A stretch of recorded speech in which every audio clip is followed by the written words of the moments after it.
देखो अर्जुन पांडु हुए, पांडु के अर्जुन हुए, अर्जुन के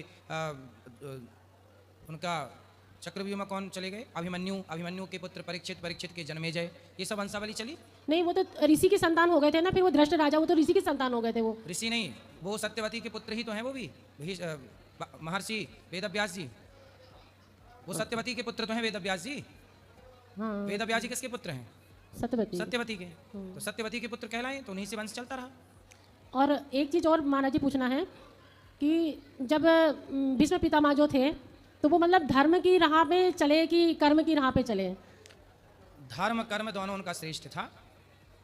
दुर्योधन का अन्न खाने के कारण वो बोल ना पाए, द्रौपदी का पक्ष ना ले पाए, चीर हरण के समय नहीं बस। तो महाराज जी यहाँ पे तो ये गलत है ना कि सबसे पहले तो अपने मतलब भारतवर्ष में नारी का सम्मान सबसे ज़्यादा माना जाता है। तो ये धर्म कर्म या अन्य खाना तो बाद में आता, पहले तो नारी का सम्मान। तो भीष्म पितामह ने ऐसा क्यों किया? इसलिए तो बाणों की सैया मिली उनको, दंड भी तो मिला।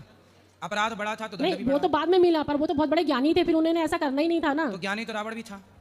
जी, तो ज्ञानी था, इसका मतलब ये थोड़ी कि गलत नहीं होता। ज्ञानियों से भी गलतियां होती हैं।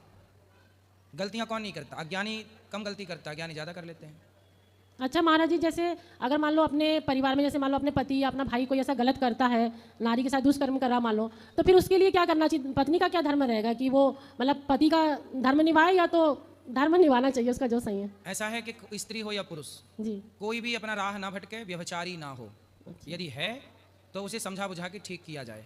यदि देखो गलती किया है स्त्री ने या पुरुष ने, और समझाने से यदि वो ठीक हो गया तो फिर वो सबसे अच्छा व्यक्ति है, स्त्री भी और पुरुष भी। यदि वो समझाने पर भी वो कह दे कि मैं नहीं करूंगा गलती, और फिर गलती करे, तब वो अपराधी है। जी, ठीक एक है बार महाराज। क्षमा किया जा सकता है, जी, बार बार नहीं, उसी गलती के लिए। और महाराज जी मैं ये कह रही थी कि ये जितने भी लोग प्रश्न पूछते हैं तो वो आपकी कथा सुनते, बहुत बार प्रश्न उत्तर भी देखते, तो उसमें तो जो आप बता देते ना कि मांस मदिरा खाने के लिए, तो वही चीज़ को सुन के वो अपना जीवन सुधार सकते हैं। इस विषय में बार बार बात करके समय वेस्ट करते, इसमें तो अध्यात्म की ज्ञान की बातें मतलब सबको अवसर मिलना चाहिए, मेरा ये कहना है। सही जी। कह रही हैं आप।